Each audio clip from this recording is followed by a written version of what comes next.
Okay, today we're going to dive into a pretty provocative text. It's one that argues that the systems shaping our world, well, they might not be broken by accident. The argument is they're actually designed to work exactly the way they do. So let's break down its core claims piece by piece. The source material kicks off with a feeling that I think a lot of us can relate to. It's that gut instinct, right? That sense of unease when you look around and think, something just isn't quite right here. And it's that feeling about our food, our health, the news, that really serves as the starting point for this whole investigation. So, according to the text, this is the question we all naturally ask. We see all these problems in the world and we immediately try to figure out the why. It's almost like we assume that the people in charge wouldn't intentionally cause harm. But, and this is the key, the source we're looking at argues this is the completely wrong question to be asking. So if that's the wrong question, what's the right one? Well, the text suggests that all it takes is a simple shift, just a small change in perspective, to see what looks like a bunch of random, unfortunate problems as a deliberate pattern. And boom, this slide nails that core shift. The source basically says, stop trying to guess at an unknowable why and start asking a very observable who. Forget about intent for a second. Just follow the money. Who actually benefits from things being the way they are? Now this is where it gets really interesting. This slide frames all these huge societal problems not as failures, but as a really profitable business model for certain groups.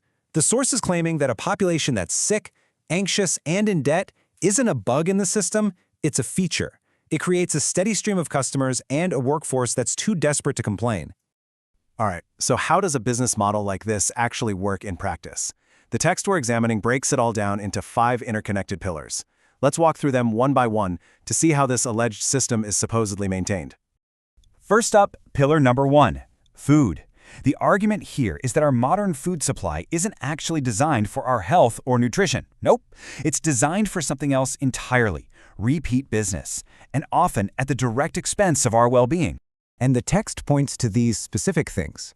The claim is that all this ultra-processed food is literally engineered to be addictive and irresistible. It's super cheap for companies to make, but incredibly expensive for our bodies in the long run. And this, of course, creates a vicious cycle of eating and getting sick. And that leads us directly into the second pillar, a healthcare system that, according to the source, is perfectly set up to profit from the mess created by the first pillar.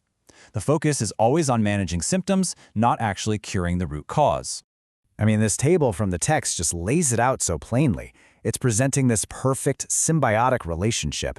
One industry creates the problem, and another one sells you the solution. According to this argument, they both profit from the exact same cycle of sickness. It's a profitable loop. Okay, pillar number 3, according to the source, is debt. And it's not framed as just a personal finance issue. It's seen as this incredibly powerful tool of control that really limits a person's choices and their freedom. And here's the real kicker. The text claims that when people are drowning in debt, they're way less likely to rock the boat.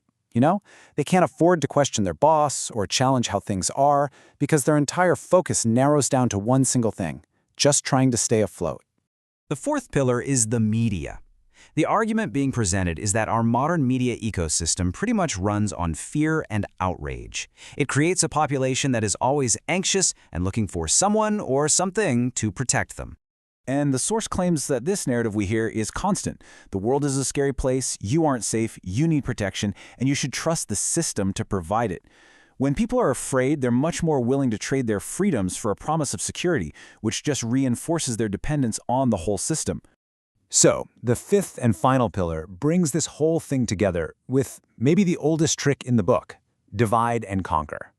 The argument is that if a population is busy fighting with itself, it's way too distracted to look up and see who's actually pulling the strings. This quote just nails the whole idea, doesn't it? The source claims that by constantly stoking conflict, left versus right, this group versus that group, the focus stays on these horizontal battles between regular people, and that draws all the attention away from the vertical power structures that are benefiting from all the chaos. So once those 5 pillars are laid out, the text connects them all to its most controversial claim. It takes all of these systemic pressures we've just talked about and puts them under one very historically charged umbrella term. First, to set the stage, the source defines what it calls old eugenics. This is the historical version we all think of, the really explicit, state-sponsored, often violent stuff. But then it introduces this idea of new eugenics. And the argument here is that the same goal of, well, sorting the population is now being done quietly, systemically.